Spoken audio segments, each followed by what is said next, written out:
seja muito bem-vindo a mais um episódio do Altos Papos Podcast. Eu sou a Viviane Bianchi e tô aqui com... Pastor Samuel da Cunha, sempre, toda quinta-feira, viu? Às 20 horas, um episódio novo para você, sempre trazendo convidados, né, muito especiais, com assuntos relevantes. E hoje não vai ser diferente, viu, Vivi? Verdade, ele é muito jovem, mas já tem história para contar, né? Muita história. E hoje a gente vai falar um pouquinho sobre a questão, né, acadêmica, né? A questão de formação. E nós estamos recebendo aqui no Altos Papos Podcast o CEO, né, Bruno Moreto, CEO do grupo ESPD. E a gente vai falar um pouquinho hoje sobre o futuro da educação, Bruno, e o papel também, né, da ESPD na formação de novos líderes. E a gente quer agradecer. Muito obrigado por ter aceitado aí o convite. Eu que agradeço. É um prazer estar aqui com vocês hoje, conversando sobre um tema que é tão caro, né? Praticamente pouco tempo de vida ali, mas dediquei a minha vida toda ao ensino, então vai ser bem bacana hoje estar aqui com vocês pra gente falar um pouco sobre isso. Não, muito bacana. O Bruno que tem uma agenda assim concorrida, viu? Pra ele estar aqui com a gente hoje. Conseguiu te dar um tempinho na agenda. Obrigada pela honra, né? Pela honra de estar com a gente aqui no Altos Papos. Ô, Bruno, pra gente começar assim, compartilha um pouquinho, né? Você realmente é muito novo, não adianta dizer que não. Plástica você não fez. Ainda não. Ainda não, né? Então, é tão jovem, mas já assim com uma carreira, né, na área da educação principalmente. Conta um pouquinho pra gente. Começou muito cedo, como que foi essa história e por que esse viés, né, pra questão da educação? Tá, maravilha. Olha, vou dar uma resumidinha assim pra não tomar 30 minutos aqui tentando contar a história. Tá aqui pra ouvir. Mas olha, nossa, assim... É uma história, de certa forma, até um pouco familiar também, porque quando eu tinha os meus 15, 16 anos, em casa a gente estava passando por uma fase bem difícil assim, a família estava com bastante dívida, etc. A minha mãe, na época, trabalhava como dentista, era uma época que a área estava muito desvalorizada, sabe? Querendo ou não, até culpando um pouco o ensino superior, foi aquela época onde abriram muitas vagas, muitos cursos, ainda não havia a parte estética da odontologia. Então, estava tudo muito difícil no mercado. Eu e meu irmão, a gente ainda não conseguia ajudar muito. Mas ela foi convidada para ser vendedora de uma faculdade de Votuporanga, uma faculdade pequenininha. E aí, nisso, a gente viu a oportunidade de conseguir sair um pouco desse momento que a gente estava passando. E aí, nisso, ela foi convidada. A gente abriu um escritório pequenininho para começar a vender, então, cursos na área do ensino superior. Foi aí que a gente começou a entrar nessa área. A ter esse contato com... Exato, com o ensino.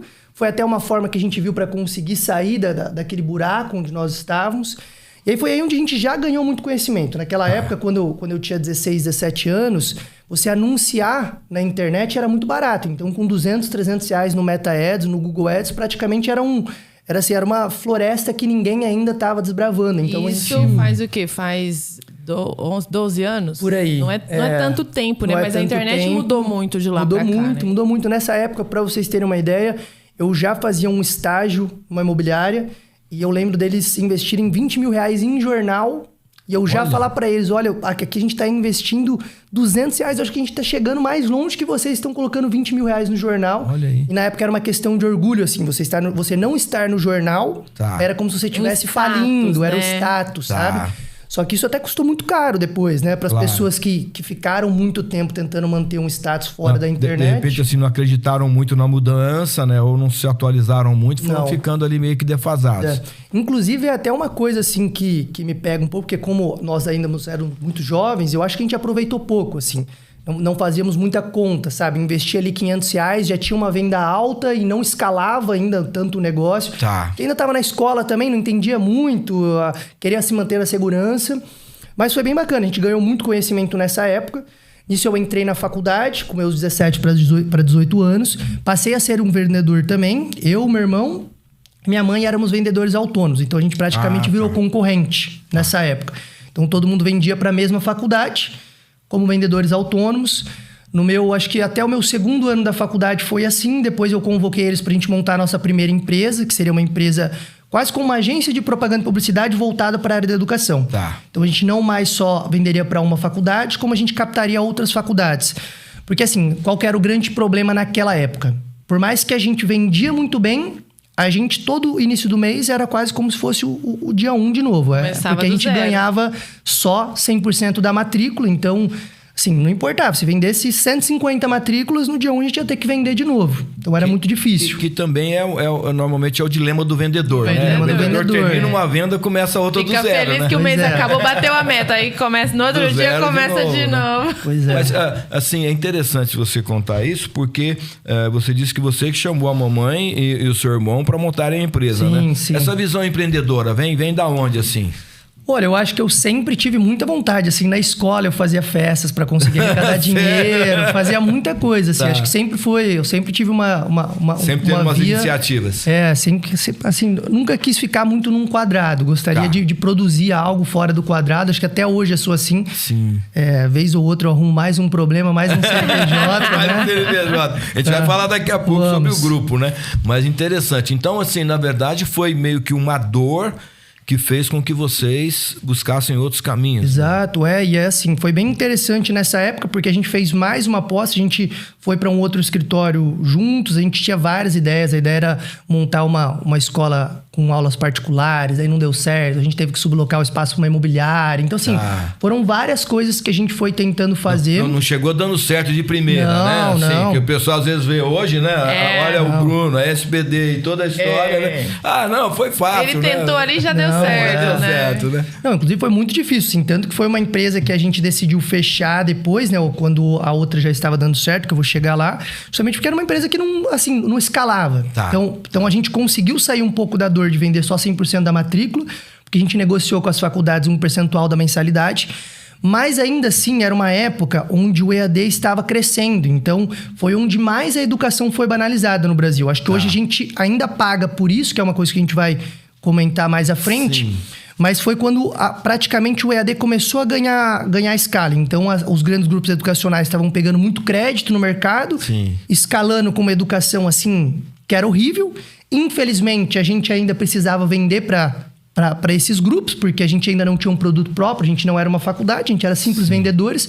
Tanto que essa foi a nossa dor que fez com que a gente quisesse montar uma coisa, porque o nosso serviço era muito bom, mas a gente dependia do produto do outro. Então, a gente vendia... E você achava que estava, de repente, vendendo algo que não te realizava. De repente, você olhava e falava, poxa, não é a qualidade que eu gostaria, Exato. Né? E assim, isso refletia até do momento da pessoa que a gente entrava, a gente via isso assim. Ele falava, nossa, mas a gente foi tão bem atendido, entrou aqui, tô perdido. E lá não tinha continuação desse bom atendimento. Não tinha continuação do bom atendimento. Isso nos frustrava muito. Sim. Sabe? Então, aí foi nesse momento, eu tava no meu 3º para 4º ano da faculdade. E, assim, eu tive uma parte bem interessante da minha faculdade, onde você tem que abrir uma empresa no seu TCC. Você estava se formando em qual área? Em administração. Na administração. Administração de empresas, E aí, na parte do meu TCC, você precisa desenvolver uma empresa. Então, é bem interessante. Na época, a gente até desenvolveu uma empresa chamada Bertas Car. A Berta foi a primeira mulher a dirigir um carro. E era um Uber só para mulheres. Olha aí, que foi muito legal. Eu tenho o TCC até hoje, assim, foi muito interessante. A gente apresentou, inclusive uma investidora quis entrar, mas, assim, tava todo mundo já com um caminho. A gente sabia que ia ser muito difícil você conseguir entrar nesse mercado. Tanto que a própria Uber, né, não sei se já saiu, mas tá no prejuízo há muito tempo, assim, nesse período de startup, né? Então, assim, não vamos seguir, mas foi muito interessante, porque eu fiquei na parte financeira. Então, aprendi tudo sobre demonstração de fluxo de caixa, DRE, sobre as demonstrações de resultados, como montar um projeto, E assim, já tinha toda a bagagem de venda e marketing, mas ainda não tinha a bagagem de finanças. Então, foi muito interessante, porque nesse meio tempo, um psicanalista de Londrina nos procurou e falou, olha, eu tenho aqui uma pós-graduação que eu não sei como fazer ela acontecer, mas eu tenho os melhores professores do Brasil, com as melhores escolas de psicanálise do Brasil, só que eu não tenho ideia de como fazer isso acontecer. Daí, nessa época, como eu estava saindo do TCC, eu falei, pro meu irmão, pra minha mãe, fiquem aqui cuidando um pouco, eu vou cuidar desse projeto. Daí eu montei projeto financeiro para eles, montei toda a estrutura de venda, etc. E apresentei para a cooperativa deles, que era uma cooperativa de 8 psicanalistas. E eles não quiseram investir. Falaram, não, acho que não sei se vai dar certo. E na época, assim, acho que era um investimento de R$6 mil para você tentar começar a fazer a pós-graduação. Era presencial em Londrina. Você acha que eles estão chorando até hoje, não? Olha... nem sabe do lado. Vivi. Porque às vezes o investidor olha depois do projeto lá na frente e fala, puxa, eu perdi essa, né? Deve ser uma grande frustração, né? Enfim. Vamos pra frente, né?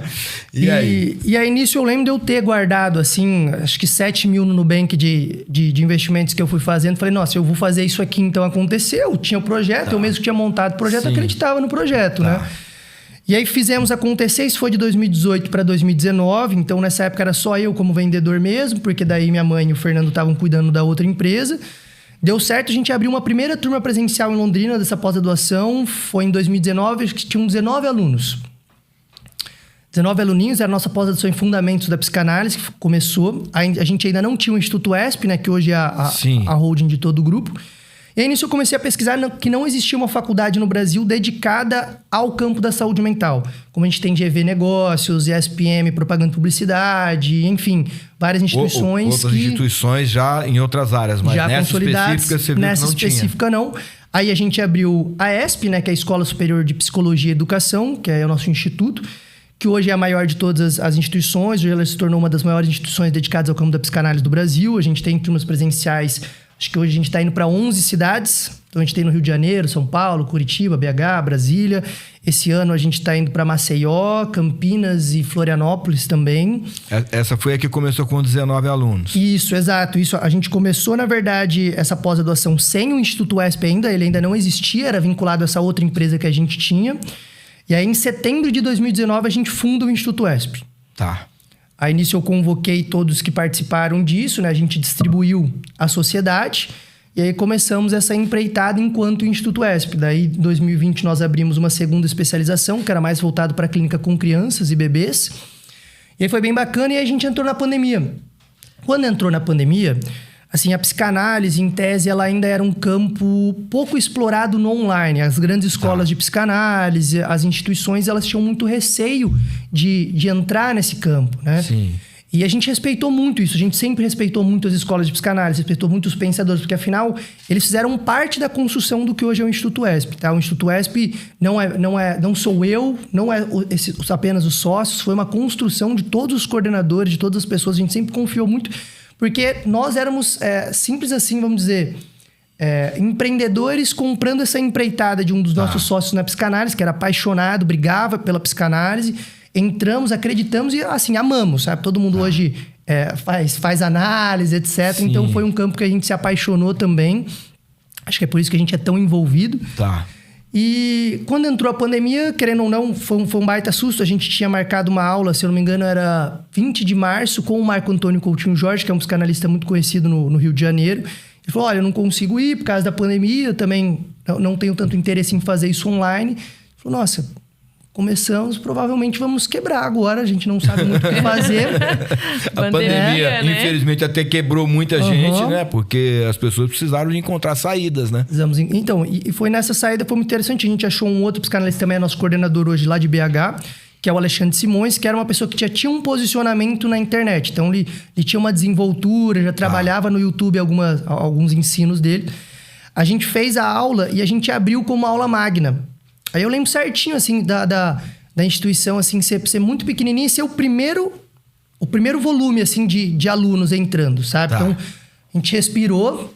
Aí eu lembro que eu contratei o primeiro... Pode dar certo, né? Pode dar certo. Olha, funcionou. E assim, a gente sabia que eram pessoas que tinham uma trajetória, assim, incrível, sabe? Não tinha como. Eles só precisavam acreditar que a gente também estava envolvido. Nós sempre estivemos envolvidos no campo, né? E aí foi muito bacana, daí foi crescendo muito. Depois a gente teve mais um outro grande lançamento que foi com a Ana Sui Cesarino, que hoje ela é uma best-seller. Foi muito bacana, a gente fez o mesmo esquema de abrir essa aula ao público. Então as pessoas começaram a conhecer a pós-graduação. E foi assim, daí foi crescendo bastante, daí foram abrindo outras instituições. A gente tem o ESPcast, que também é um podcast só sobre psicanálise. Podcast de psicanálise e filosofia. Também nós temos outros 2 sócios lá, que é o Daniel Mar Pérez, que também é um grande filósofo. A Emília, que é a nossa produtora, eles ficam em Campinas. Depois nós abrimos uma editora, que é a Editora Sintoma, também é uma editora totalmente dedicada ao campo da psicanálise. E agora a gente começa esse novo capítulo no ensino superior, que é com a SPD, que é a faculdade que a gente está abrindo aqui em Ribeirão Preto. Inclusive inaugurando um novo capítulo de fato no grupo, né? Que até então era totalmente dedicado ao campo da saúde mental. E agora a gente abre um campo para outras áreas. Inclusive, estou bem animado, porque são áreas que eu gosto muito, né? Que é empreendedorismo, que é uma formação prática a nível de mercado. Hoje a faculdade em Ribeirão oferece, então, além da psicanálise, outros cursos. Isso, na verdade, a SPD, ela nem oferece a psicanálise. Ela, não. Só após. Não, na verdade, assim, nós temos o Instituto ESP, que oferece as especializações em psicanálise. Legal. E o Instituto ESP, ele é o detentor de todo o grupo, né? Então, é um grupo educacional formado por 4 empresas. Então, o Instituto ESP só é dedicado à psicanálise, enquanto pós-graduações. Obviamente, o Instituto ESP também faz parte da graduação em psicologia. Legal. Tá? Então, a gente fez esse match. Como o ESP, assim, é uma das maiores instituições dedicadas ao campo, a gente juntou para que o ESP tocasse a psicologia junto. Então, é legal que os alunos de psicologia que entram, eles já têm acesso ao ESPcast, já têm acesso às especializações do Instituto ESP. E, assim, o ESP também começou a ir para outros caminhos. Obviamente, ainda tem a dedicação estrita à psicanálise, mas a gente tem a psicologia hospitalar com o diálogo com a psicanálise, a gente tem sobre arte e literatura com o diálogo com a psicanálise, a gente tem sobre toxicomania, sobre transtornos alimentares, é bem interessante. E aí tem esse match com a psicologia. Aí pros outros cursos a gente sai totalmente, né? Porque a gente tem a graduação em Direito, que hoje é coordenada pela Tatiana Stocco. É bem interessante, depois posso falar um pouco sobre a metodologia aqui também. Nós temos a agronomia e agora para 2026 a gente abre a administração com esse foco para a formação de empreendedores mesmo, essa dedicação para a formação. Vão surgindo novas vertentes, né? De acordo até com as necessidades de mercado também, né, Bruno? Vão tendo assim um olhar mais panorâmico, que é onde a gente pode chegar, né? É muito interessante. E daqueles 19, hoje são quantos? Assim, conta um número pra gente aí. Olha, assim, é difícil falar um número porque são alunos, temos alunos de especializações, então em especializações provavelmente nós temos uns 5 mil alunos no Brasil. Olha aí. Mas começou com as especializações, não foi? Começou com as especializações, né? De 19 para 5 mil. Deu fruto esse negócio, hein? Bastante gente. É sinal que é bem feito, né? Porque senão não escalaria dessa forma. Não, com certeza. Assim, todos os envolvidos, assim, os coordenadores, nós temos um coordenador em cada cidade, que são todos psicanalistas com uma longa trajetória, os professores. Então, assim, foi muito legal. Todo mundo acreditou no projeto, todo mundo dá o sangue pelo projeto. Que bacana. E assim, a plataforma streaming também, que se eu não me engano, tem mais de 4 mil assinantes. Legal. A gente tem as formações livres que acontecem também, então cresceu bastante. Tem as plataformas também com os cursos já prontos lá. Isso, tem, O ESPcast é só praticamente gravado. Então, a pessoa assina um plano anual e ela tem acesso à nossa comunidade. É bem legal ter uma rede social lá onde eles podem compartilhar os artigos deles. Estão disponíveis todos os cursos. E é muito legal porque vai estar ouvindo de especialistas já renomados, né, Bruno? De pessoas que já têm uma trajetória, né, dentro da psicanálise, né? E fala uma coisa pra gente. Nós já conversamos um pouco sobre isso, mas é legal pra nossa audiência, né? Há um diferencial muito grande, né, na formação aqui em Ribeirão Preto, né? Que é a ideia realmente de não apenas receber o conhecimento, mas começar desde o início já colocar em prática. Sim, fala um pouquinho dessa metodologia. Claro. Eu vou até puxar um pouco pro problema do ensino superior, na minha opinião, né? A gente até trazendo um pouco daquilo. Eu acho que a gente teve esse primeiro movimento das grandes instituições tomando muito crédito, banalizando a educação. Hoje a gente sofre até hoje. Eu acho que a gente tá mudando um pouco porque os consumidores, entre aspas, assim, de educação, eles mudaram esse pensamento. Acredito que agora eles já estão prestando atenção numa qualidade, vendo que a titulação já não faz mais sentido.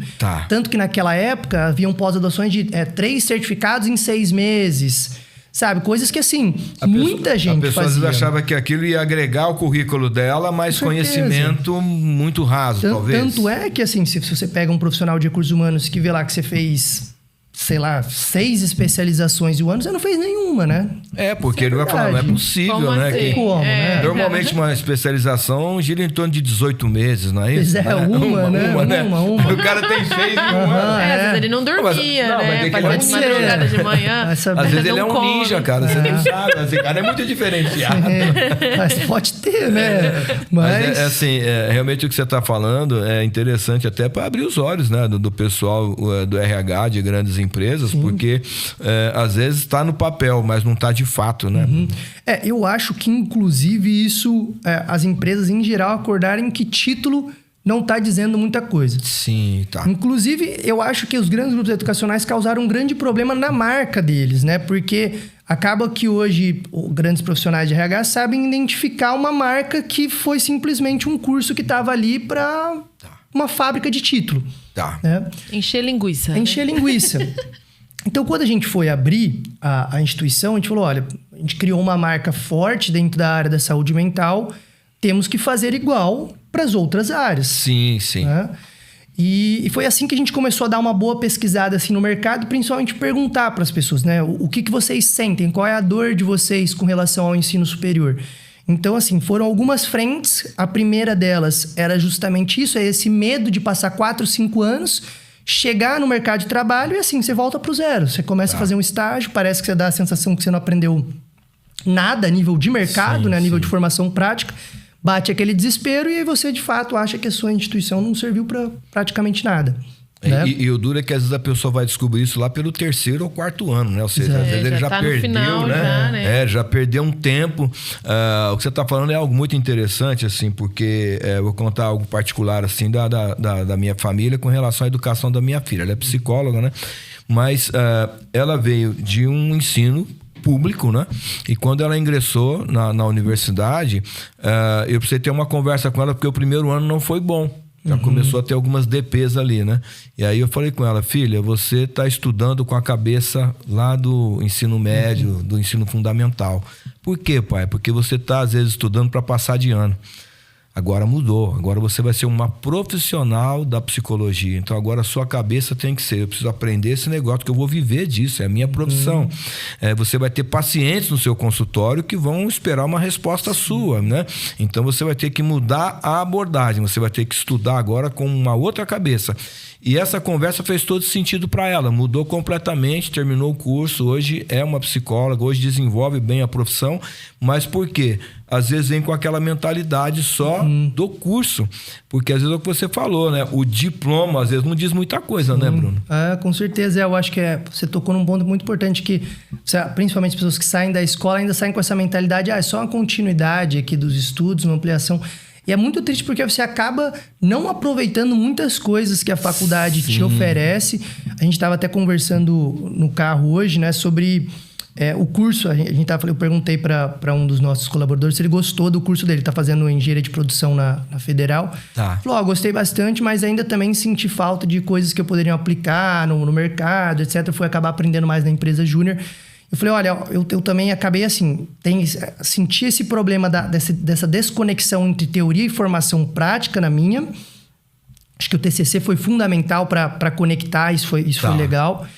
Mas assim, coisas que as pessoas não aproveitam na faculdade, que você for pensar, você tem 4, 5 anos de consultoria com 5, 6 grandes especialistas em alguma área. Que estão ali à sua disposição. Você tem acesso fácil ali diário, tem acesso né? fácil. Depois, para você ter uma consultoria com uma pessoa dessa, você vai pagar 10, 15, 20 mil reais. Só que você é jovem, você não enxerga isso. Pra poder tirar imagina suas você dúvidas, como, né? exato, imagina você como empreendedor, você poder chegar num consultor de marketing e falar, como é que tá? Tá legal? O que eu posso fazer? Chegar para um professor de finanças, mostrar os seus resultados, poder confiar.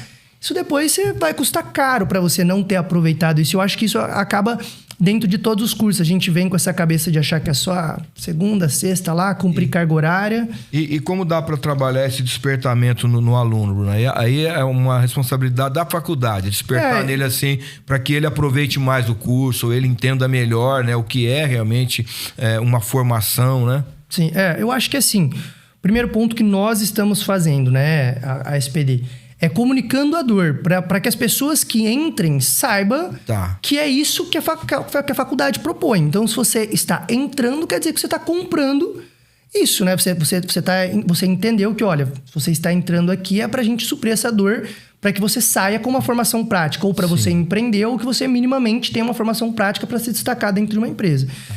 Então, assim, as pessoas que entram já estão entrando com esse viés. Tanto que a gente, nesse momento, tem visto, assim, um perfil maduro de alunos. Inclusive, pessoas... Legal. Assim, por exemplo, no direito, a gente tem várias pessoas que estão retornando, que já fizeram faculdade. Ó, a gente teve um aluno ontem que entrou, ontem foi o primeiro dia de aula, do segundo semestre, e ele fez a primeira graduação dele há 30 anos. Então, puxa, e agora tá ele retornando agora. Olha aí.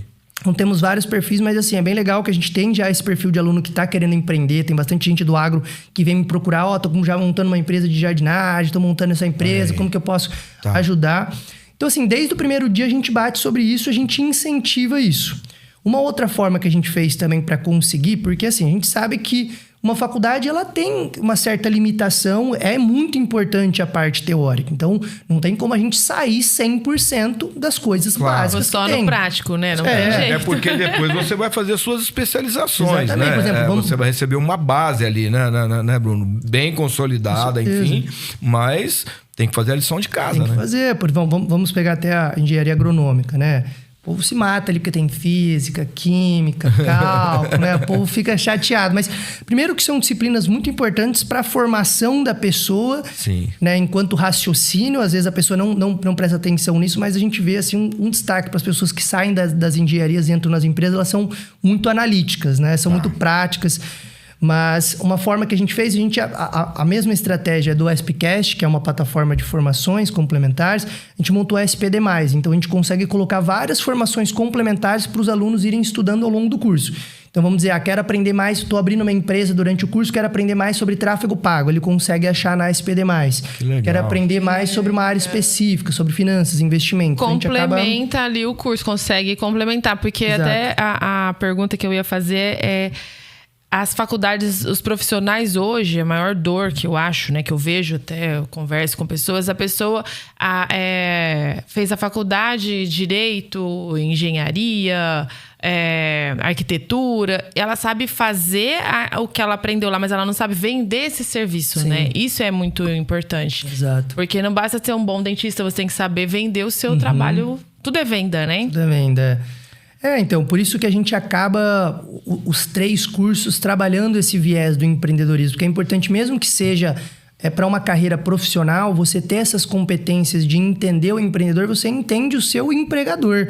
Então, você sabe quais são os caminhos das pedras para você agregar valor para ele, né? Sim. Porque querendo ou não, quando a gente está dentro de uma empresa, a gente tem que entender que o empregador nos enxerga quanto a gente vale. Então, essa trajetória, a gente aumentando o nosso valor. Então, saber sobre marketing, saber sobre empresa, saber sobre finanças, você estar agregando valor à sua própria hora, né, para você crescer dentro de uma empresa também. Então, também é um viés que a gente acaba explorando.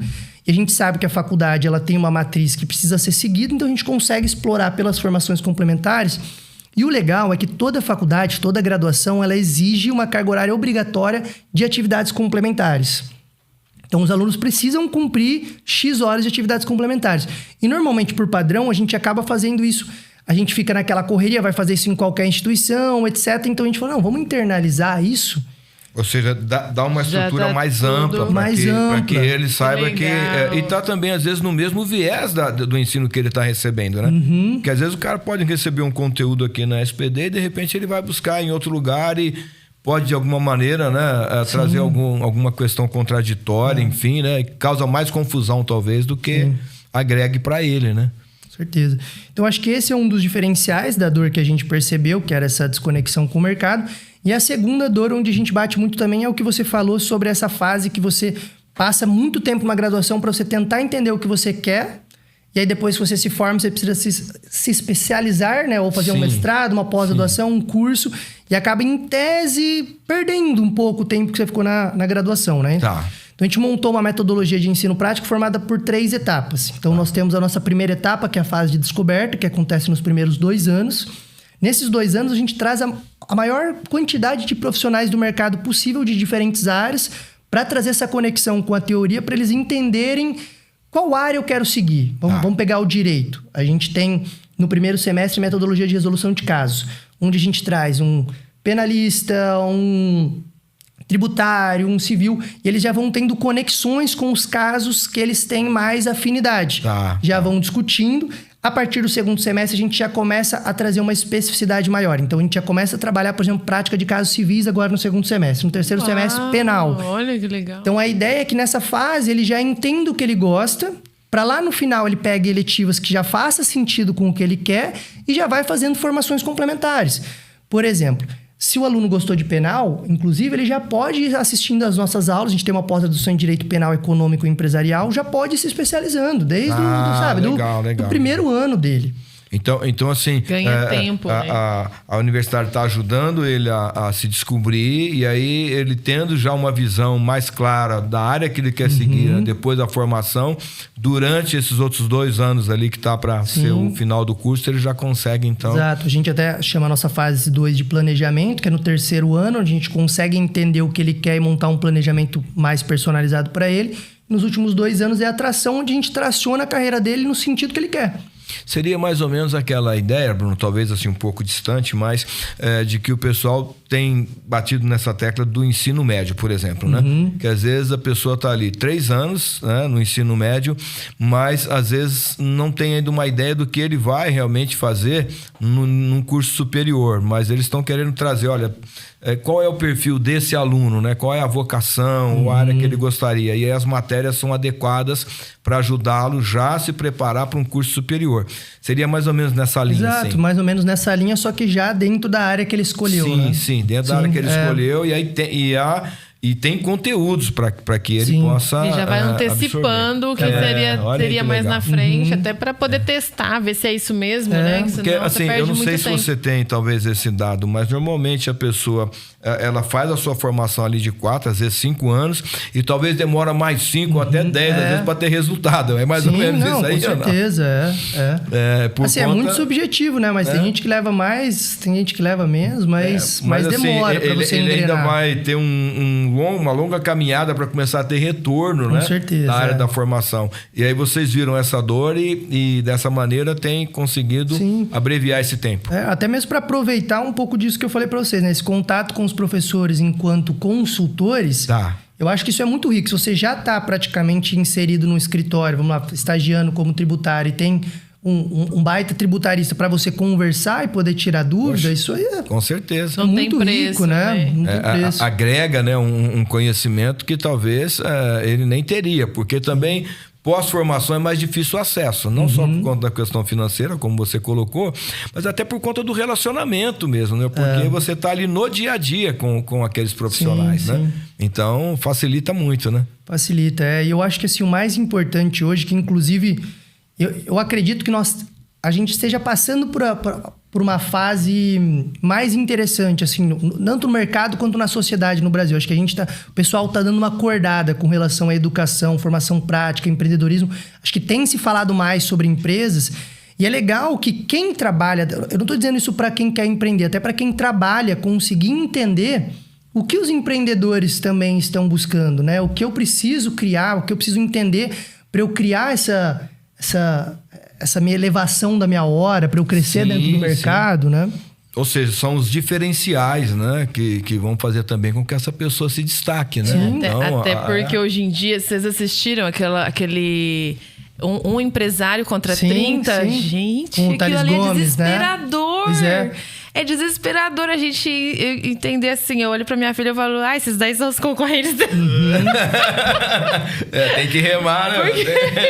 Tem que ter uma boa formação. E assim, os jovens hoje, eles não querem se esforçar, né? Então precisa ter uma educação mais focada nisso, realmente, para quem quer se esforçar poder entender. Porque se olhar para o lado e ver esses aí, a pessoa falava assim, o pastor não assistiu, né? Não. A pessoa fala assim, não, porque a gente não pode dar o nosso melhor onde a gente trabalha, porque senão um dia eu ficar doente, meu patrão me manda embora. Senhor da glória, hein? Pensei, meu Deus! Não, porque eu fiquei afastada 6 meses, depois não consegui voltar e me demitiram. Tipo, eu falei, mas gente... O trabalho não é o pai, né? Agora você imagina, chocante. Né? Às vezes algumas áreas de formação e que tem risco, vamos dizer assim, a área da saúde, né, Bruno? Inclusive na questão da saúde mental, né? Alguns profissionais que não têm realmente uma formação adequada, como eles estão cuidando dos seus pacientes, ou seja, o que esse paciente está recebendo, né, desse profissional. Isso é muito sério, né, cara? Sério. Porque de repente você acha que está sendo bem orientado e na verdade não, né? Vai perder mais alguns anos de terapia, talvez, né? Não sei. O diploma não é o suficiente mais, né? O que a gente estava falando no começo. Às vezes a pessoa acha que o diploma ali já é suficiente e não é. né? Vai ser a profissão dele, ele vai ter responsabilidades com isso, né? Ô Bruno, a SPD, ela é conhecida, assim, pelas suas abordagens inovadoras, né? Você já trouxe aqui pra gente algumas coisas, assim, que são diferenciais, né? Dá um exemplo pra gente de, assim, uma iniciativa ou um produto, né? Talvez que vocês criaram e que realmente gerou, assim, um impacto significativo na carreira dos alunos, assim. Tem alguma história, assim? Claro. Eu posso citar alguns. Posso voltar na parte da entrevista só pra gente, que é muito interessante eu citar esse ponto. Eu vou deixar essa daqui na... eu já volto até da saúde mental. Assiste, assim, meu coração falava não, isso é exo, eles estão sendo pagos pra falar aquilo. E não, são pessoas reais. Era crítico mesmo. E assim, é muito interessante essa entrevista com o Thales Gomes. Ele é o sócio ali, diretor do G4, que inclusive é uma empresa que está sendo fundamental para esse crescimento do pensamento do empreendedorismo. Agora, no sábado, eu vou estar com eles lá também. Que legal. Para fazer um programa lá presencial que eles têm, bem legal, de planejamento estratégico. Mas, assim, o interessante é que aquela entrevista mostra, de fato, o que foi construído há muito tempo do pensamento do colaborador com relação ao empregador. Como é isso aí? O pensamento dele é do pai. A maioria dos colaboradores veem o empregador como um pai. Tá. E aquilo é o que mais trava o crescimento das pessoas, porque elas não conseguem enxergar que você, frente ao empregador e ao mercado, é o seu valor de competência técnica e comportamental. Se você não buscar essa formação técnica e comportamental, aquilo é o que você vale para o mercado e para o empregador e pelo resto da vida. Se você não gosta, você precisa empreender e tentar se arriscar, que é tão fácil. Muito eles acham difícil, que é muito fácil, né? Empreender. Tem o empreendedor visão. Foi lá, caiu de paraquedas e falou, pois pronto. Tem aquela visão, né? De que o empregador, ele é o predador, né? E você tá ali... eles entendem e é o contrário, né? Não. Porque, por exemplo, a responsabilidade que está sobre você, Bruno, hoje, frente ao grupo, Sim. né? Quanto vale isso, né? E o quanto você tem que fazer para que aconteça, né? Para que dê certo, o nível de esforço, seja ele físico, mental, os né? riscos, né? Tudo dele, é tudo do empreendedor. Aí, às vezes, o colaborador não enxerga isso. O colaborador não tem risco. Ele enxerga lá... Hoje são mais de 100 famílias que eu vou dormir pensando, gente, então, tem que dar certo, se não der certo. Então, a gente entende isso, né? Na questão do empreendedorismo, do empresariado. Mas, normalmente, é uma visão que foi passada de gerações ainda no Brasil, né? De que o legal é você ter o quê? A carteira assinada.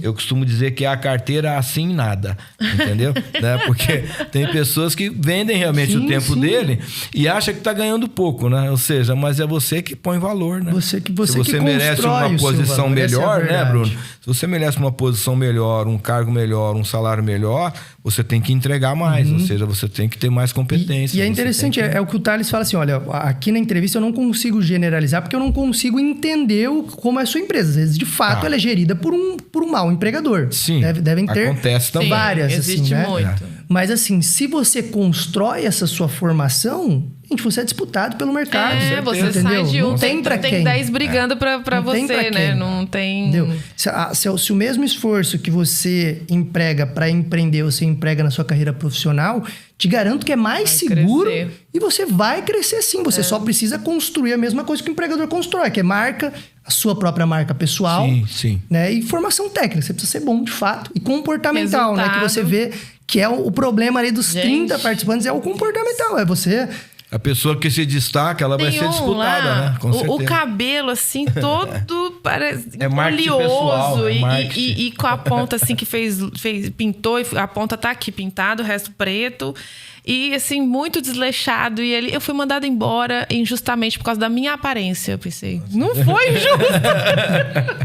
Você que é da área do make, né? Se você tem contato com o cliente, né? Com o cliente, é uma delícia usar um pijama, uma roupa folgada. Mas, infelizmente, o mercado cobra. Se você tá lá no home office, você pode fazer assim. Mas se você tem o contato com o cliente, você tem que estar, no mínimo, pronto para atender. Aparentando que tá pronto, que teve um cuidado, um asseio, né?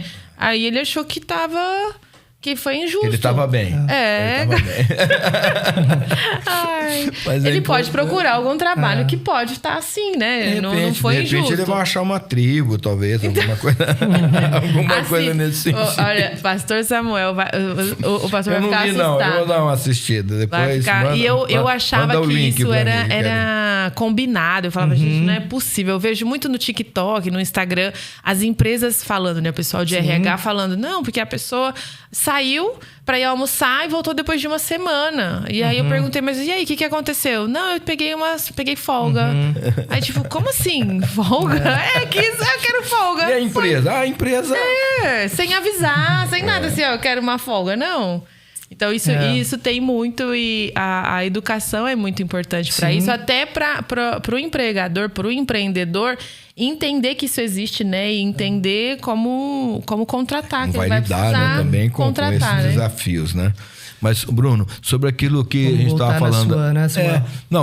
Não sei, de repente você quer falar um pouquinho da questão, né, do pensamento e dessa questão que é tão importante da saúde mental, desse cuidado, né, dos profissionais, mas também depois a gente conversar um pouquinho sobre essas abordagens inovadoras, porque uma das coisas que sempre me chamou a atenção nas nossas conversas foi realmente essa questão da SPD já olhar para aquele aluno, mas querer que ele dá certo. Sim. Cara, você vai dizer lá na frente que foi formado aqui pela gente. E eles vão se destacando no mercado, né?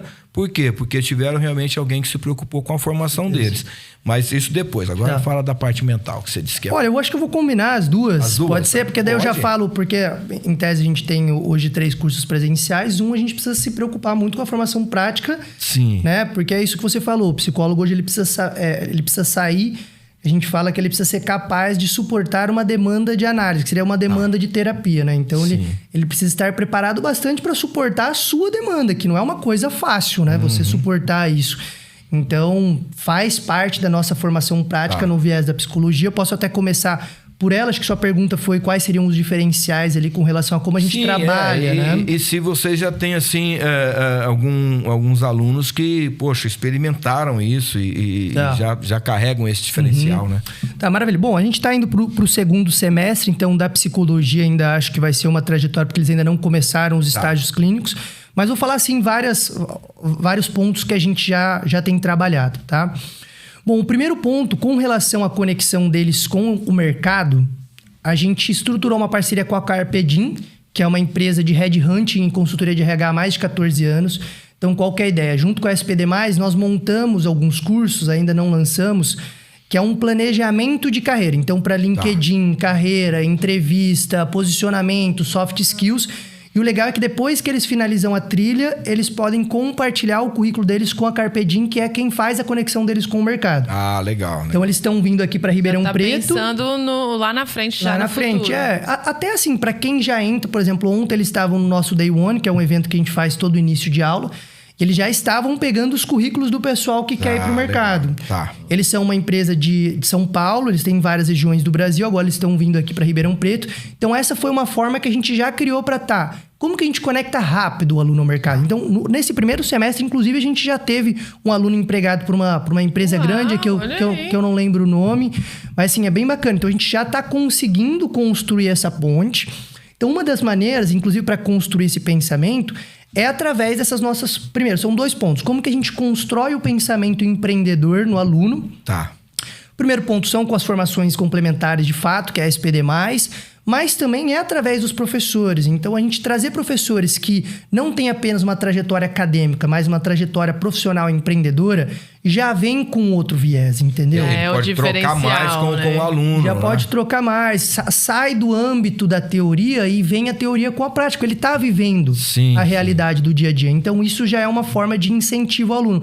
Então, como que a gente constrói uma mente empreendedora, né, para se diferenciar? É, de fato, com os próprios professores. Os próprios professores são os formadores de opinião e a gente tem trazido professores. Por exemplo, agora no agro, a gente já tem uma disciplina de modelagem de negócios e startups. Então, nós trouxemos o empreendedor do agro para trabalhar planejamento para construção de empresas com esses alunos. Ah, bacana. Então, é bem bacana. Então, a ideia é que eles já saem desse semestre com ideias. Por exemplo, já tem vários alunos do agro que já me procuraram, já estou montando o planejamento da minha empresa. Inclusive, pessoas que estão montando empresas pequenininhas. Tipo, tem um ontem que me falou que estava montando um de jardinagem. Estava comprando os equipamentos, depois queria a minha ajuda. Então, a gente já vem provocando eles. No primeiro semestre, a gente fez assim muito... no primeiro semestre, nós tivemos uma disciplina de soft skills de comunicação. Então, foi muito legal a evolução desses alunos. Você viu que eles começaram... Praticamente toda semana eles tinham que apresentar. Tinham que fazer pitch de negócio, tinham que vender produto. Então, foi muito legal a evolução que eles tiveram. Porque já vai errando e acertando. Você estimula, né? Porque o estímulo, ele é fundamental, né? E uma coisa, assim, bacana também é entender que o empreendedor, por mais bem orientado, mais bem informado, ele ainda corre riscos, né? Nem sempre que a gente empreende... realmente dá o retorno esperado. Sim. Mas vale a pena a experiência, né? Porque a gente aprende até com aquilo que às vezes não funcionou muito bem. Principalmente dentro da faculdade, que é o que eu falei. É o melhor momento para você testar, para você ser orientado. Seria o melhor laboratório, né, Bruno? Melhor laboratório. Ele, né? Depois que você vai pro mercado, você tá sozinho. O dinheiro manda, né? Então, para você conseguir ajuda, o dinheiro manda. Né? Todo mundo quer alguma coisa. Não sei se você tem uma rede grande de network que vai conseguir te ajudar ali, senão... tem que pagar para fazer qualquer coisa, né? Sim. Pagar para ter uma orientação, uma ajuda ali. Então, a faculdade é o melhor momento. Então, essa é uma forma que a gente tem feito para construir esse pensamento de liderança, esse pensamento, construir as soft skills, que eu acho que, no começo, uma das coisas que mais afetam ali o empreendedor e quem está no mercado é a falta de soft skills. Por exemplo, o colaborador que não sabe se comunicar é uma pessoa que vai ter dificuldade de crescimento. Ele precisa comunicar o que ele está fazendo, ele precisa comunicar o que ele quer, precisa comunicar o crescimento, precisa liderar, né? Então, a comunicação é um ponto fundamental, uma coisa que a gente tem trabalhado muito com eles também. Então, são um pouco desses fatores. Dentro da psicologia, quais são alguns pontos que a gente tem trabalhado, né? Então, a gente tem a nossa triade ali entre direito e agro, que a gente vai de fato mais para o empreendedorismo, mais para uma formação prática. Na psicologia, a gente já vem para uma outra área que é, precisamos formar mais clinicamente esses alunos, né? Eles precisam sair de lá preparados. Então, alguns pontos que a gente já tem feito que é bem bacana. Provavelmente agora em outubro sai o nosso Centro de Estudos e Clínica, que é do Instituto ESP da SPD. Então nós abrimos uma clínica, vão ter 10 salas clínicas, inclusive depois a gente vai ter uma roda de conversa para as pessoas que queiram clinicar lá, vai ser bem interessante. Que os alunos já passam a ter algumas simulações de escuta. Às vezes, às vezes com atores, às vezes com outras pessoas. Então é bem legal para eles já começarem a entender. Os nossos estágios, eles também vão começar antes. Provavelmente no final do segundo período, eles já começam a ter alguns estágios. Talvez não necessariamente na clínica, mas estágios institucionais, em escolas. Sim. Então é bem interessante, porque assim, se a faculdade souber aproveitar bem, nós temos várias regras do MEC, por exemplo, política de extensão. Toda instituição tem que ter no mínimo 10% de atividade de extensão, que é extensão para a sociedade. Então, você precisa contribuir com coisas para a sociedade. É bem legal. Se a faculdade combina isso, por exemplo, a SPD, como que a SPD vai fazer? Ela está combinando com a formação prática. Então, o direito consegue montar contratos para aquele microempreendedor ou para as pessoas que não têm acesso a um advogado. O direito já ajuda as outras áreas. O pessoal da psicologia consegue propor uma escuta ativa para, por exemplo, instituições carentes, lares de idosos. Tudo isso é uma forma de você... né, trabalhar a sua escuta ali, que é um dos pontos fundamentais. Então, assim, a psicologia é basicamente trabalhar muito a formação prática a nível de clínica. O legal é que o MEC mesmo fez um movimento de aumentar a carga horária obrigatória de estágios. Hoje é 20%, então é bastante coisa, é bem legal. Fora que todas as nossas disciplinas, nós estamos trazendo professores que são clínicos. Legal. Isso já muda muito, tá, gente? Parece que não, mas, por exemplo, o professor de filosofia do primeiro semestre, ele é um clínico. Então, desde o primeiro momento, foi a filosofia aplicada à escuta, aplicada ao sofrimento. Porque tem a prática já, né? Você já consegue trabalhando essa interlocução com a prática, que normalmente é o que é difícil quando a gente está estudando a teoria, a gente e na prática, como que eu de fato faço isso, né? Então essa é uma forma... E até para dar ele também uma segurança, né, Bruno? Quando ele precisar fazer alguma abordagem, né? Ele teve assim, uma experiência muito próxima da realidade. Que talvez é a questão da teoria. A teoria deixa um pouco distante, né? É da realidade. Mas esse tipo de abordagem já muda esse cenário, né? Porque tem alguém que já vive aquilo na prática, já sente aquilo e consegue, né? Transmitir ou passar essa segurança para os alunos, né? São vários fatores assim, importantes na psicologia, inclusive o trabalho da ética, né, do psicólogo. Isso também é um trabalho que a gente tem feito assim, com bastante cuidado, para antes deles começarem os estágios ou qualquer tipo de contato com a sociedade, trabalhar muito a questão ética mesmo. Tá. A ética do psicólogo, a ética da profissão, isso é uma coisa que precisa ser tratada com muito cuidado. É muito interessante também. Para você começar a prática, você precisa entender muito sobre isso. Então, também é uma forma que a gente vem trabalhando. E é uma área que tem crescido bastante, principalmente depois da pandemia, né? É uma área que todo mundo hoje em dia faz terapia, todo mundo olhou para isso. Teve até o preconceito, tinha muito preconceito, né? Eu não vou no psicólogo, eu não vou na terapia, eu não sou louco, né? Eu não tenho... Exato. E hoje em dia, não, é uma área muito valorizada, né? E tem crescido muito a demanda. E a gente precisa finalizar, mas eu queria deixar o Bruno uma dica de empreendedorismo para quem está começando, para quem vai passar aí pela frente por muitos desafios, né? O que você poderia falar para quem está começando? Tá.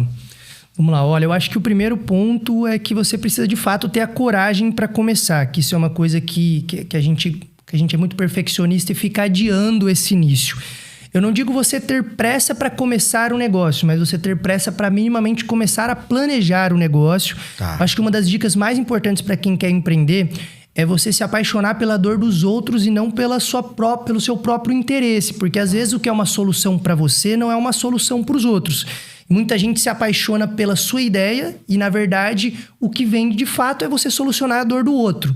Tá? Então, muita gente, por exemplo, cria um produto ou um serviço da qual ele ama. Se apaixona pelo produto. Se apaixona pelo que ele gosta e não pelo que as outras pessoas gostam. Eu acho que a maior dica é você montar um planejamento de negócios pensando na dor do outro e não na sua dor. Uma solução para calar a dor do outro. Exatamente. E validar as suas hipóteses, validar as suas ideias, pensar tudo o que pode acontecer antes mesmo de você lançar. E aí, de fato, também, depois que você validar que é um negócio que as pessoas vão gostar, que é uma dor, é você começar de fato. Não se preocupa tanto em começar perfeito. A gente começou o Instituto ESP fazendo eu mesmo post ali. Eu sabia minimamente o Photoshop. Se você puxar os primeiros posts, era uma coisa horrível. Mas começou. Feito é melhor que perfeito. Feito é melhor que perfeito. Se você não tem caixa, se não tem capital, comece. Se você tem, melhor ainda, que daí você já começa com mais estrutura, mais profissionalismo. Mas se você não tem, precisa começar. E uma outra dica que eu acho que assim, muito importante é você não dar um passo muito maior do que você consegue carregar. Então, coisas que eu sugiro para quem quer começar a empreender é começar começar muito pequeno. Então, por exemplo, não começar talvez com coisas que já te geram uma grande despesa de estoque, um grande investimento em um local físico. Talvez começa pequeno, testa, é o que a gente chama de MVP, né? Que é o mínimo produto viável, e depois você faz alguma coisa. Porque muita gente também se apaixona ali pela ideia, já monta um escritório, uma coisa assim, já investe horrores em estoque. Então, assim, não, investe em venda e marketing primeiro, valida o seu produto. Né? Já deixa tudo, gasta milhões depois você vai investindo nas outras coisas. A visão, talvez, né, dentro daquilo que a gente já te ouviu em outros momentos, a ideia é assim, pensa se aquilo é escalável. Se for escalável, começa pequenininho, porque depois para escalar... Né? A coisa vai se desdobrando, né? E o risco é menor, né? Porque é o que você falou, a paixão trai muito, né? O cara às vezes tá apaixonado pela ideia, pelo projeto. E às vezes não resolve o problema que as pessoas precisam, né? Então, às vezes é muito lindo, mas o que realmente é importante é se vai solucionar alguns problemas. Resumindo, focar na dor do seu cliente, né? É começar rápido. E começar pequeno e crescendo, né? Começar como você pode, né? Não dar o passo maior que a perna. No meu caso, eu tô crescendo até hoje. Eu comecei pequeno. Essa parte de se apaixonar, inclusive, acontece muito assim... setor alimentício, varejo, gente que quer montar marca de roupa, se apaixona pelo próprio hambúrguer, pela própria marca que a mãe gosta, que a avó gosta, né? Então, às vezes é complicado. Mãe, né? E às vezes gosta só porque gosta da pessoa, não gosta do hambúrguer. Às vezes é bom não validar com amigo, não falar que foi você quem fez, né? É melhor validar, né? Com aqueles que realmente serão os críticos do processo, né? Ô, Bruno, a gente tá muito feliz, viu? Foi um papo, com certeza, vai agregar muito para nossa audiência, mas fala um pouquinho da SPD. A gente daqui a pouquinho tá no final do ano, né? Tem vestibular, quando que abre, assim, as possibilidades. Tem uma forma da pessoa, por exemplo, ter um primeiro contato sem aquele compromisso, né? Assistir uma aula gratuita ou algum evento que proporciona a ele. Igual na academia, né? Na academia a gente vai e faz a aula experimental, né? Lá tem também ou não? Como é que funciona? Assim, vou começar pela parte do vestibular. Então, agora, no dia 28 de agosto, encerram as matrículas pro segundo semestre. Então, quem tiver interesse ainda tem que correr, porque ainda dá esse tempo. Já dá esse tempo de começar esse ano. E aí, com certeza, o campus é aberto, a gente faz visita com o nosso diretor acadêmico, ele vai lá, conhece, pode participar de aula, pode ter uma experiência de uma semana, se ele quiser, não tem problema. Olha aí, vai lá conhecer o campus, vai gostar bastante dos alunos, se falar que assistiu aqui, tem desconto. Tem desconto. Cupom de desconto. Só falar pro nosso comercial aí que assistiu. E aí a gente encerra. Em setembro, a gente passa a começar a compartilhar a divulgação para o nosso primeiro vestibular, que vai acontecer, se eu não me engano, dia 5 de outubro. E aí já é para 2026. Tá. Aqui em Ribeirão Preto, os cursos é o Direito, a Psicologia. Isso, olha, aqui nós estamos já abertos Direito, Psicologia e Agronomia. Tá. Provavelmente agora para 2026, talvez a pessoa que já está escutando isso já está aberto, nós estamos abrindo uma administração com uma pegada semipresencial. Então vai ter parte dos conteúdos aqui em Ribeirão Preto, parte fora, com aulas totalmente ao vivo, mas a ideia dessa parte fora é justamente a gente conseguir conectar com empreendedores de fora também, de São Paulo, de outras regiões. A gente tem já alguns professores que já estavam confirmados, por exemplo, o ex-head de inovações do Grupo Ipiranga, então tem bastante gente boa. Bacana, muita coisa para acontecer ainda aí, né? E a gente quer desejar sucesso a vocês, a todo o grupo. Obrigada por ter tirado um tempo para estar aqui com a gente. Eu que agradeço, foi muito bom. É sempre bom poder conversar. Jovem, né? Então, coragem, tem que ter muita coragem, né? Para iniciar. Acho que é o que não falta pro Brunão. Não falta, não. O Brunão deve fazer arte marcial. Ele deu lá na Bíblia, lá, seja forte e corajoso. Não tenha medo, ele deu bastante. Eu acho que a marca dele deve ser essa daí, né? Um abraço pra mamãe, pro seu irmão, pra todos do grupo, né? A gente percebe que vocês são realmente muito comprometidos e amam, né, o que fazem. Então, parabéns, viu? Muito sucesso. Muito obrigado por terem convidado. E agora a gente tem que fazer o nosso merchan. Tem que falar dos nossos parceiros. Aí, vamos lá, então. Vamos lá. Eu gostaria, que é parceiro nosso do Altos Papos Podcast, a Union Church, que é a igreja cristã, que é em Ribeirão Preto, fica na Rua São José, número 3081. Você é convidado a estar lá com a gente. É uma igreja celular, tem a parte kids, tem estacionamento, você será bem recebido, é só aparecer. Os cultos tem culto de quarta-feira às 20 horas e no domingo é de manhã às 10 e à tarde às 18 horas. Tem 2 cultos no domingo. Você será bem-vindo. Achei interessante o celular. Celular? Você falou é uma igreja celular. É uma igreja celular, né? Não é porque tem celular. Porque tem as células, verdade. Pra gente é tão comum, né? Tem as células toda semana. Também é muito bom. Então venha, se você é de Ribeirão ou região, venha para conhecer a Union Church. Tem também a On Web Rádio, que é a rádio gospel, que fica aí na palma da sua mão. É só baixar o aplicativo On Web Rádio e apertar o play. Você vai ter os melhores louvores. Deixa que a gente faz a playlist para você. Os melhores louvores, bate-papos, entrevistas, informação. Tem de tudo lá na On Web Rádio. Promoções, né? Tem eu e o pastor Samuel lá também. É por isso que tem de tudo. Eu e ela, nós estamos lá também. É verdade. E a programação é muito boa mesmo. Não é porque a gente tá lá, não, mas aperta o play, onde você estiver, você vai, a Web Rádio vai com você.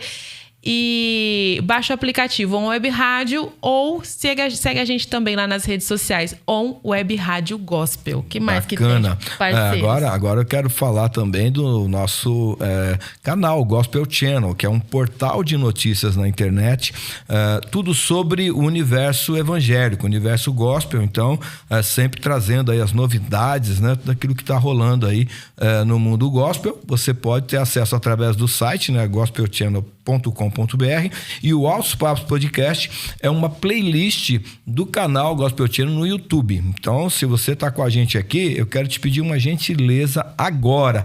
Inscreva-se no canal. Você pode dar essa força pra gente, dar essa moral aí, ó. Inscreva-se. Aí tem um botão que é o sininho, não é? É o sininho, ativa as notificações. Você clica no sininho, aí você vai ficar por dentro de tudo que rola por aqui. Se você gostou desse papo com o Bruno Moreto, SPD, você pode fazer seu comentário. Quer que ele volte aí para um segundo papo, né? Faz isso, tá bom? Tem bastidor? O que é que eu falo? Entendi. Tem não, o tranquilo. canal, tem o canal também. Tem o canal SPD no YouTube também. Vamos fazer o merchan da SPD. Aí, tem um canal lá também no YouTube da SPD, né? A produção tá aqui. As redes sociais, as redes sociais. Verdade. Fala aí, Bruno, as redes sociais. espd.oficial. Quem quiser também seguir o nosso YouTube lá, a gente tem muito curso gratuito. Inclusive, ontem teve um curso gratuito de psicologia sobre inteligência artificial, telas, medicalização. Vai ter um próximo encontro na próxima semana também. Uau. A gente tem um curso gratuito de desenvolvimento de empresa que vai acontecer no final da semana. Isso é presencial ou não? É tudo online é daí, para quem quiser acompanhar. É bem legal. Se acompanhar lá pelo Instagram, a gente fica sabendo? Isso, pelo Instagram. O Instagram, como é que é? A gente tem alguns grupos. espd.oficial. Tá? No nosso site, sempre lá, se a pessoa acompanhar a aba de eventos e cursos, sempre vai estar tendo algum curso gratuito também para quem quer acompanhar, tá? E isso tá sempre lá no Instagram tá sempre no Instagram, no site, a gente vai divulgando lá pro pessoal. O Bruno também é das redes sociais, não sei se pode passar dele, né? Mas, pode. Eu ainda não abri o Instagram. O pessoal do marketing, o Felipe Talheres, brigam comigo todo dia. Abre o Instagram, abre o Instagram. A promessa é que essa semana abre, mas vamos ver, né? Não, bacana. Aí é Bruno com 2 N's, Moreto com 2 T's. Tá. E a gente agora tem que falar dele. Guignal, se a gente não falar da Guignal, então ele corta o nosso áudio, ele tira a câmera, ele tira o Photoshop, Então, nós temos esse parceiraço que é a Guignal, né? É a nossa produtora, a produtora do Altos Papos Podcast, toda essa qualidade de som e imagem que você acompanha por aqui, é a produção da Guignal, e você pode ter toda essa estrutura aí na sua empresa, por exemplo, né? Porque a Guignal, ela vai até você. Você, pastor, quer transmitir o seu culto com essa qualidade, está com dificuldade aí com equipamentos, equipe de voluntários, a Guignal vai até você e faz uma transmissão online, ao vivo aí, né, de todo o seu conteúdo. Se você quer produzir um podcast, Guignal produz para você. Quer fazer aulas, né, Viviane? Cursos online, Viviane? Cursos online também. Cursos online, né? O da Viviane vai sair ainda, eu não sei, talvez 2027, eu acho, não, né? Vai sair, então, mas se você tem aí um conteúdo e quer ter realmente, assim, um curso online, quer produzir esse material, né, para ter um infoproduto, fala com a Guignal. E a última dica, ouviu aqui, fala pra ele, tem desconto lá, viu? Ele dá desconto se você falar que foi aqui do Altos Papos Podcast. E qual é o último parceiro, Vivi? É você que tá assistindo, ó. Você pode ter a sua empresa aqui, pode ter sua empresa aqui no Altos Papos Podcast também. Qual que é o telefone, o WhatsApp, você pastor? pode, se você não estiver na região de Ribeirão Preto, 16, é o nosso código, tá? E entra em contato através do WhatsApp 988288622. Nós vamos mandar um Media Kit para você, né, com todas as informações, e com certeza é acessível. Daqui a pouquinho você tá aqui, ó, no Altos Papos Podcast com a gente. É verdade. Bacana? Então era isso. Obrigada, Bruno, mais uma vez. Agradeço. Deus abençoe aí. A gente viu? vai ficando por aqui, mas toda quinta-feira tem um novo papo para você por aqui. Altos Papos Podcast, os melhores papos você ouve aqui. Foi.